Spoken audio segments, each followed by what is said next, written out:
আসসালামু আলাইকুম। প্রিয় দর্শক, অন্য মঞ্চের আলাপচারিতায় আপনাদের সকলকে আমন্ত্রণ জানাচ্ছি। আমাদের সেনাপ্রধান সবকিছু দেখে এবং উনি খুব ভয়ে ভীত হয়েই উনি ফোন দিয়েছেন যে শেখ হাসিনা ছাড়া মনে হয় আর বাঁচার কোনো উপায় নাই, সুতরাং আমি এখন শেখ হাসিনার সাথে কথা বলি।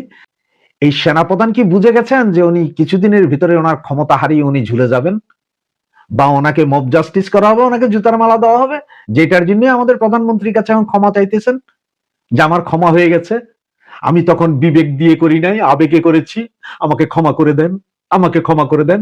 তোকে কি ক্ষমা করা যাবে? খবরটা আসলে আমি আরো একদিন আগে পেয়েছিলাম, কিন্তু শিওর হতে পারিনি যে আসলে কি এটা কি ফলস নিউজ নাকি নিউজ, সত্য নিউজ তা জানার জন্য সর্বশেষ গত 1 ঘন্টা আগে আমি যতটুকু জানতে পারলাম তাতে হচ্ছে যে আমাদের এই সেনা প্রধান তিনি নাকি আমাদের প্রধানমন্ত্রী, মাননীয় প্রধানমন্ত্রীর সাথে কথা বলার জন্য ইন্ডিয়ার সামরিক বাহিনীর প্রধানের কে ফোন দিয়েছিলেন, এবং ফোন দিয়ে উনি বলেছেন যে যে কোনো উপায়ে হোক, যে কোনো ভাবে হোক, তাকে যাতে আমাদের মাননীয় প্রধানমন্ত্রী বঙ্গবন্ধু কন্যা শেখ হাসিনার সাথে অন্তত 1টা মিনিট কথা বলার সুযোগ করে দেয়। কারণ ওনার কাছে নাকি যে সমস্ত নাম্বার আছে সেই সমস্ত নাম্বারে উনি অনেক ট্রাই করেছেন, কিন্তু কোনো কাজ হয়নি। সর্বশেষ উনি নাকি ইস্তোনিয়ার একটা নাম্বার, ইস্তোনিয়াটা আসলে হচ্ছে যে এটা এই আপনার ইস্ট ইউরোপের দিকে, ইউরোপ থেকে ইস্ট ইউরোপের দিকে, ইস্টোনিয়া, লাটাভিয়া, লাতভিয়া এগুলো। তো ইস্তোনিয়ার একটা নাম্বার থেকে, আমি পুরো নাম্বারটা আপনাদের বলছি না, শুধু কান্ট্রি কোডটা বলে দিচ্ছি, 372 372। তো আপনার অনেকে যারা হয়তো আমাদের মাননীয় প্রধানমন্ত্রীর সাথে কথা বলেছেন বা কথা বলেন, তারা হয়তো জানতে পারেন যে এই কোড দিয়ে বা ইস্তোনিয়ার কোনো নাম্বারে আপনারা কথা বলেন কিনা। আমি যেহেতু আজ পর্যন্ত কখনো কথা বলিনি, সুতরাং আমি এই বিষয়টাতে জানি না যে উনি কোন নাম্বার ব্যবহার করেন, কিভাবে ব্যবহার করেন তাও জানি না। তো আমাদের সেনাপ্রধান নাকি সেই ইন্ডিয়ান চিফকে বলেছেন, সেনা চিফকে বলেছেন যে উনি এই নাম্বারটাতে বেশ কিছু মেসেজ দিয়েছেন, 3 দিন যাবৎ মেসেজ কি সিন হচ্ছে কি হচ্ছে না তাও বোঝা যাচ্ছে না।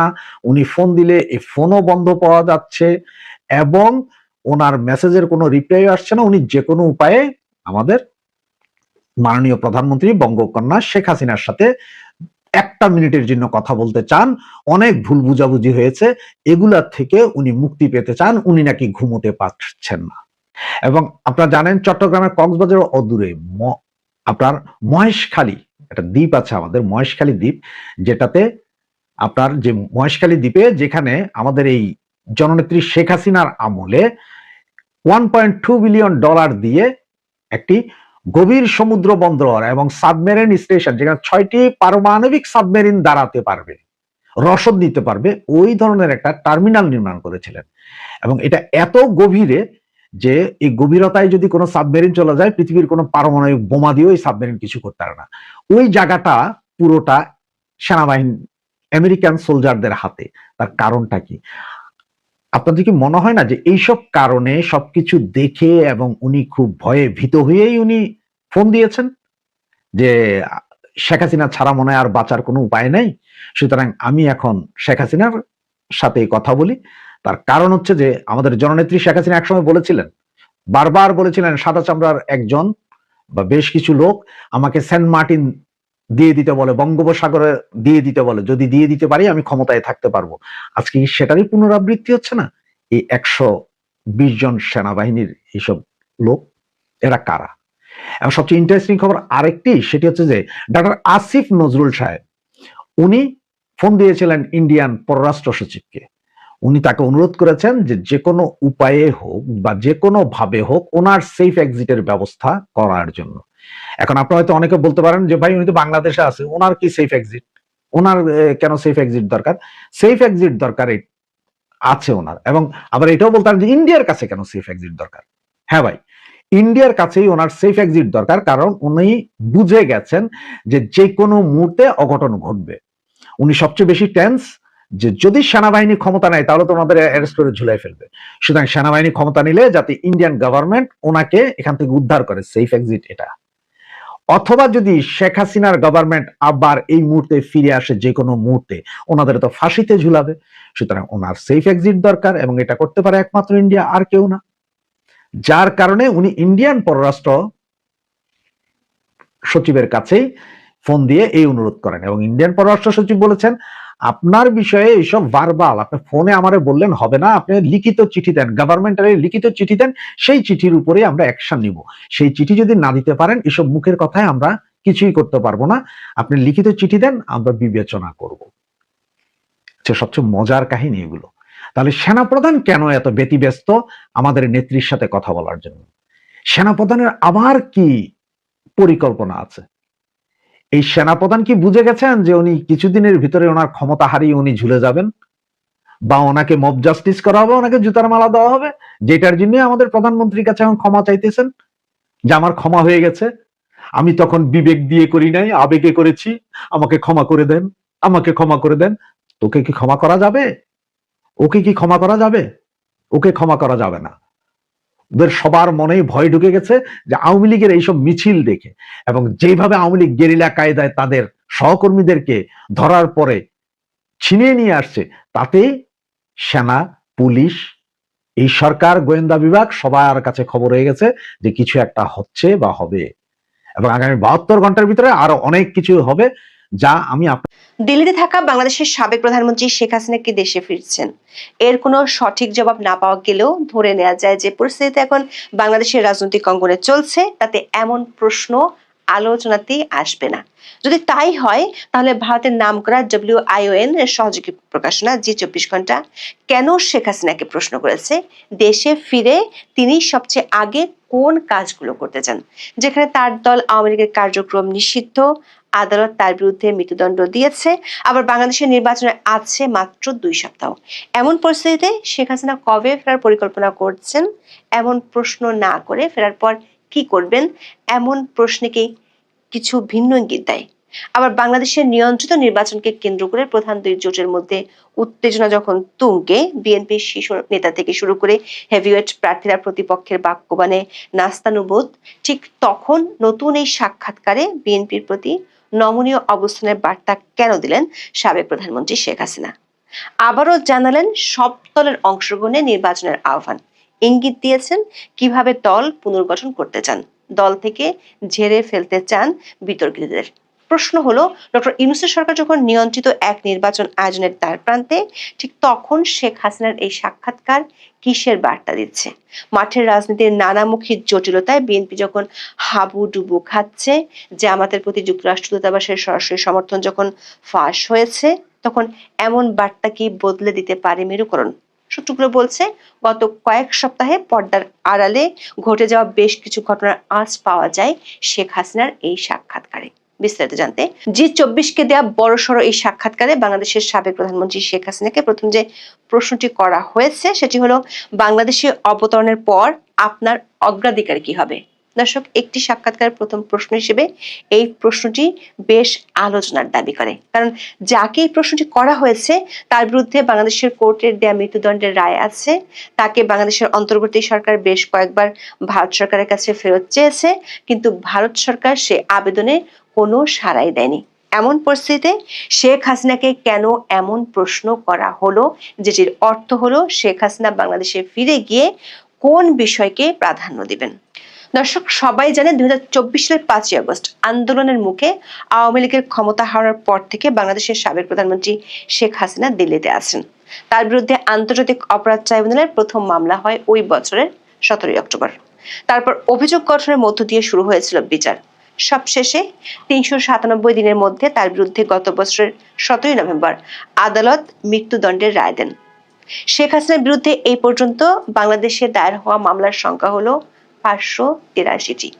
দেশের এমন কোনো থানা নেই যেখানে শেখ হাসিনার বিরুদ্ধে মামলা দায়ের হয়নি।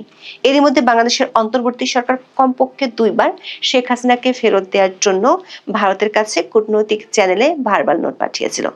আবার শেখ হাসিনা ও আওয়ামী লীগের পক্ষ থেকে বলা হয়, 2024 সালের 5ই আগস্ট তার জীবনের ঝুঁকি থাকায় তিনি ভারতে চলে গিয়েছিলেন। দলটির পক্ষ থেকে অভিযোগ করা হয়, শেখ হাসিনাকে হত্যার জন্য ষড়যন্ত্রকারীরা পরিকল্পনা করেছিল। এমন পরিস্থিতিতে ভারতে গিয়ে 17 মাসের বেশি তিনি দিল্লিতে আছেন। এরই মধ্যে তিনি ভারতীয় ও একাধিক আন্তর্জাতিক গণমাধ্যমে সাক্ষাৎকারও দিয়েছেন। এসব সাক্ষাৎকারে অধ্যাপক ইউনূস ও অন্তর্বর্তী সরকারের সমালোচনা, আওয়ামী লীগকে নিষিদ্ধ করা এবং বাংলাদেশের সংখ্যালঘু সহ তার দলের নেতাকর্মীদের নির্যাতনের প্রসঙ্গই বেশি উঠে এসেছে। যদিও শেখ হাসিনা তার দলের নেতা কর্মীদের উদ্দেশ্যে যেসব অডিও বার্তা দেন সেগুলোতে তিনি বাংলাদেশে ফিরবেন এমন কথা বলতে শোনা গেছে। এছাড়া দু একটি সংবাদ মাধ্যমকে বলেছেন বাংলাদেশে গণতান্ত্রিক সরকার ক্ষমতায় আসলে তিনি ফিরবেন এমন মন্তব্য করেছিলেন। WION এর সহযোগী প্রকাশনা যে 24 ঘন্টার সাক্ষাৎকারটি সেদিক থেকে বেশ ভিন্ন। তাদের প্রথম প্রশ্নটি ছিল, বাংলাদেশে অবতরণের পর আপনার অগ্রাধিকার কি হবে? যে পরিস্থিতিতে বাংলাদেশের এই সাবেক প্রধানমন্ত্রী শেখ হাসিনা ভারতে আছেন, সেই পরিস্থিতি বিবেচনা করলে এমন প্রশ্ন বেশ আলোচনার জন্ম দিতে পারে। কারণ কখন ফিরছেন এবং কিভাবে ফিরছেন বা বর্তমান পরিস্থিতি বিবেচনায় তিনি আদৌ ফেরার আশা করেন কিনা সেসব প্রশ্ন না করে G24 ঘন্টার পক্ষ থেকে প্রশ্ন করা হলো তিনি ফেরার পর কোন বিষয়ে সবচেয়ে বেশি গুরুত্ব দিবেন। তাহলে বিষয়টি কেমন? শেখ হাসিনার ফেরার উপলক্ষ শুরু হয়ে গেছে, যেটি হয়তো G24 ঘন্টার এই সাক্ষাৎকারে ইঙ্গিত দেওয়ার চেষ্টা করা হয়েছে। আবার কয়েকদিন আগে শেখ হাসিনার ছেলে সজীব জয় আল জাজিরার সাথে সাক্ষাৎকারে বলেছিলেন শেখ হাসিনার যেহেতু বয়স হয়ে গেছে সে কারণে তিনি সম্ভবত রাজনীতি থেকে অবসর নিতে পারেন। কিন্তু যে 24 ঘন্টাকে শেখ হাসিনা যে উত্তর দিয়েছেন তাতে পরিষ্কার বোঝা যায় তিনি অবসরের চিন্তা করছেন না। মজার বিষয় হলো শেখ হাসিনা দেশে ফেরার পর অগ্রাধিকার ভিত্তিতে কি করতে চান এমন প্রশ্নের জবাবে কোনো সানে নজর বা রাগ ঠাক করেননি। তিনি সরাসরি পয়েন্ট আকারে বলেছেন ফেরার পর তার অগ্রাধিকারের বিষয়গুলো কি হবে। বলেছেন সাংবিধানিক শাসন ও আইনের শাসন পুনরুদ্ধারে তার অগ্রাধিকার হবে। তার অভিযোগ বাংলাদেশে গত কয়েক মাস ধরে অরাজকতা, গণতান্ত্রিক সহিংসতা, নির্বিচারে আটক এবং বাংলাদেশের গণতান্ত্রিক প্রতিষ্ঠানগুলোকে পদ্ধতিগতভাবে ধ্বংস করে দিয়েছে বর্তমান অন্তর্বর্তী সরকার। শেখ হাসিনা ইউনূস পরবর্তী যুগে অধ্যাপক ইউনূস যা ধ্বংস করেছেন তা পুনর্নির্মাণ করতে চান। দাবি করেছেন বাংলাদেশের দ্রুত বর্ধনশীল অর্থনীতি স্থবির হয়ে পড়েছে এবং বৈদেশিক বিনিয়োগ প্রায় বন্ধ হয়ে গেছে। যুবক, কৃষক ও শ্রমিকদের কর্মসংস্থানের সুযোগ বিলুপ্ত হয়ে গেছে। ধর্মনিরপেক্ষ ভিত্তিগুলো আক্রমণ করা হয়েছে এবং ধর্মীয় সংখ্যালঘুরা প্রতিদিন আতঙ্কের মধ্যে বসবাস করছে। দেশের আইনের শাসন নেই, এর পরিবর্তে যা বিদ্যমান তা হলো মব সন্ত্রাসবাদ। বাংলাদেশের সাবেক প্রধানমন্ত্রী এগুলো বলছেন ক্ষত এবং এসব ক্ষত নিরাময়ের জন্য আস্থা ফিরিয়ে আনতে এবং দেশকে অগ্রগতির পথে ফিরিয়ে আনার জন্য বাংলাদেশে গণতান্ত্রিক ম্যান্ডেট সম্পর্কিত একটি সরকার প্রয়োজন বলে দাবি করেছেন। সেই সঙ্গে সবার অংশগ্রহণে একটি গ্রহণযোগ্য নির্বাচনের উপর আবারও জোর দিয়েছেন। বলেন বাংলাদেশে একটি গণতান্ত্রিক ম্যান্ডেট প্রাপ্ত সরকার প্রয়োজন যারা বর্তমান ক্ষত সারিয়ে তুলবে, আস্থা ফিরিয়ে আনবে এবং দেশকে আবার অগ্রগতির পথে ফিরিয়ে নেবে। সে ধরনের কোনো নির্বাচন আয়োজন করা হলে আওয়ামী লীগ যে কোনো ফল মেনে নিতে প্রস্তুত বলেও জানান শেখ হাসিনা।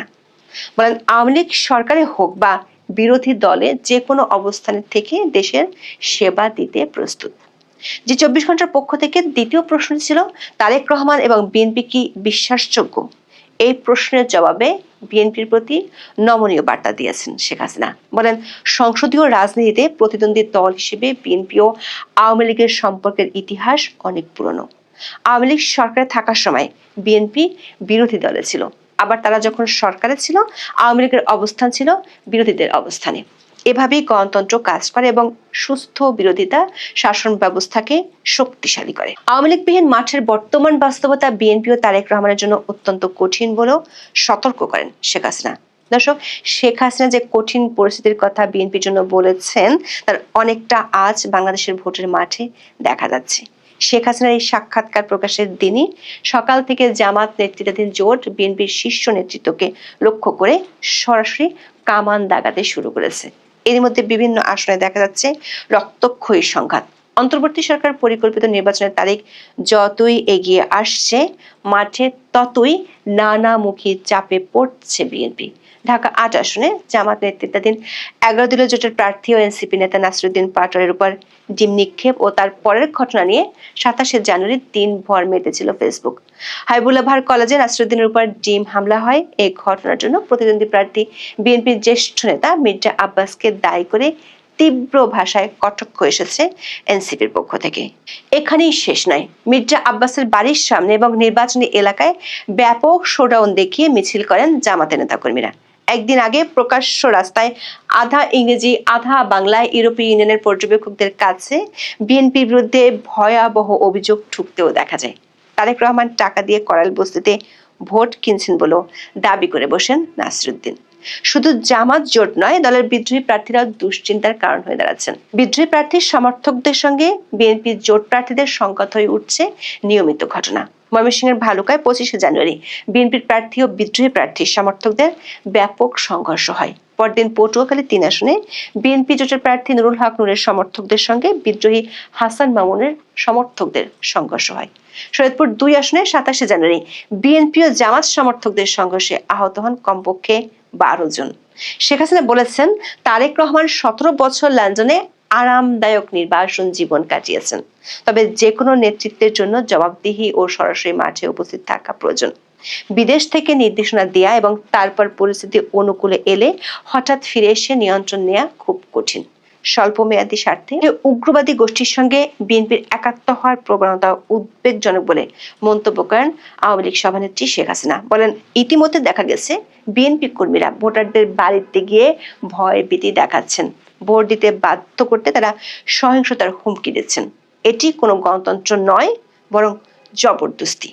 বিএনপির উদ্দেশ্যে যথাযথ সংসদীয় গণতন্ত্র পুনঃপ্রতিষ্ঠা করার ভূমিকা রাখার আহ্বান জানান শেখ হাসিনা। সেক্ষেত্রে বিরোধী দলের আসনে বসতেও আওয়ামী লীগের আপত্তি না থাকার ইঙ্গিত দেন। বলেন, প্রকৃত বিরোধী দল ছাড়া সংসদ আদৌ কোনো সংসদ নয়। সাক্ষাৎকারে বিএনপির প্রয়াত চেয়ারপারসন বেগম খালেদা জিয়া সম্পর্কে সম্মানসূচক প্রতিক্রিয়া জানাতেও দেখা গেছে। খালেদা জিয়ার প্রতি শেষ শ্রদ্ধা জানাতে ভারতের পররাষ্ট্রমন্ত্রী জয়শঙ্করের ঢাকা আসার ঘটনাকে শেখ হাসিনা দেখছেন স্বাভাবিক কূটনৈতিক শিষ্টাচার হিসেবে। এই সংক্রান্ত প্রশ্নের জবাবে বলেন, ভারতের পদক্ষেপটি ছিল একজন সাবেক সরকার প্রধানের প্রতি কূটনৈতিক সৌজন্য ও সম্মান প্রদর্শনের অংশ। খালেদা জিয়ার রাজনৈতিক জীবনের ভূমিকা অস্বীকার করার উপায় নেই। জাতির প্রতি তার অবদান ছিল গুরুত্বপূর্ণ। তার মৃত্যুতে পরিবার এবং শোকাহত সমর্থকদের প্রতি সমবেদনা জানান আওয়ামী লীগের সভানেত্রী। এরপরে তিনি বাংলাদেশে ভারতের মৌলিক স্বার্থ অপরিবর্তিত আছে মন্তব্য করেন। বলেন, ভারত বাংলাদেশে একটি নির্ভরযোগ্য অংশীদার চায়, যারা স্থিতিশীলতা বজায় রাখতে পারে, সংখ্যালঘুদের সুরক্ষা দিতে পারে, প্রতিশ্রুতি রক্ষা করতে পারে এবং আঞ্চলিক সহযোগিতা অব্যাহত রাখতে সক্ষম। বর্তমানে সেই অবস্থাটি নেই দাবি করে